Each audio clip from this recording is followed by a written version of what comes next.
Now, remove the cap from the Endo-Eze dual barrel syringe and discard it.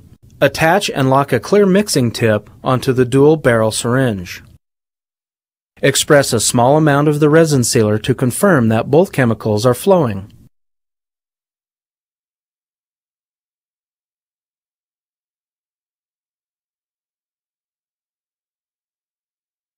Remove the plunger from a skinny syringe and place the Endo-Eze mixing tip at the back of the skinny syringe. Gently express a few centimeters of Endo-Eze into the skinny syringe. It is not necessary to completely fill the syringe. Next, attach a 29-gauge Navi tip to the end of the brown skinny syringe. Leave the mixing tip on the dual barrel syringe of Endo-Eze as a storage cap. The chemical will set in it, but the tip will be replaced during the next procedure.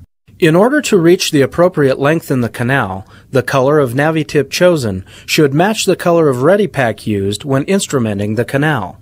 After making sure the Navi tip was securely placed, put the plunger back into the skinny syringe and express the air from the syringe. You may wish to express a small amount of Endo-Eze through the Navi tip to confirm that it is flowing properly. Set the Navi tip silicone stopper 2 to 3 millimeters short of the working length. Be sure the Navi tip remains 2 to 3 millimeters shy of the apex and does not bind. Begin gently expressing Endo-Eze into the canal.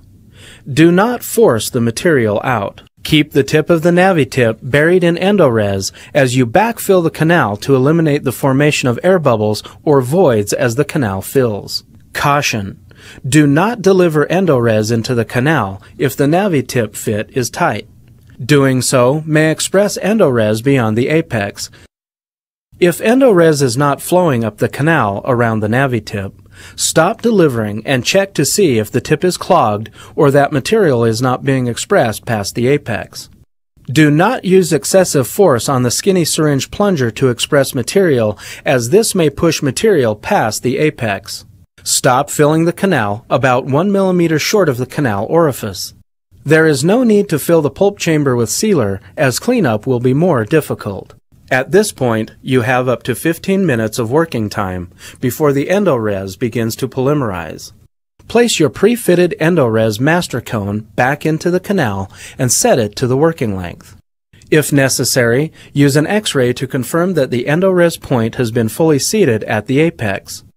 Add additional number 25 accessory points into the canal to fill the open space. Once you have confirmation that your gutta percha is properly placed, light cure the surface of the Endo-Eze for 40 seconds. This will not fully polymerize the Endo-Eze in the canal, but create a thin crust of set material that will act to prevent an oxygen-inhibited layer from being present on the surface of the sealer. Endo-Eze should be completely polymerized in 30 minutes. Using a heated instrument or searing device, trim the excess gutta percha from the pulp chamber. For a faster set time, Endo-Eze accelerator may be used to facilitate a 5-minute set.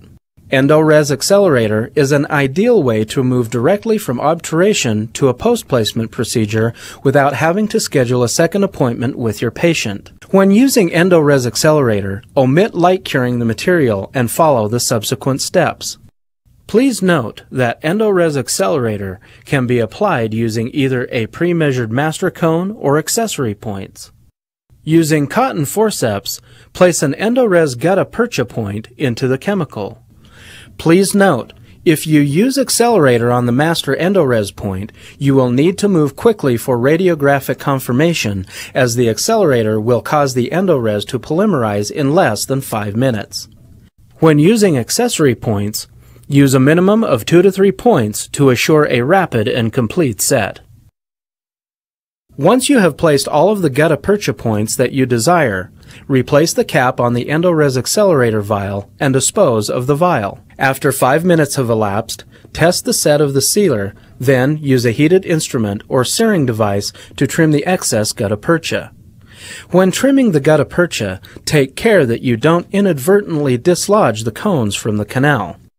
To seal the pulp chamber, begin by cleaning the walls and floor of the pulp chamber with cotton pellets soaked in isopropyl alcohol.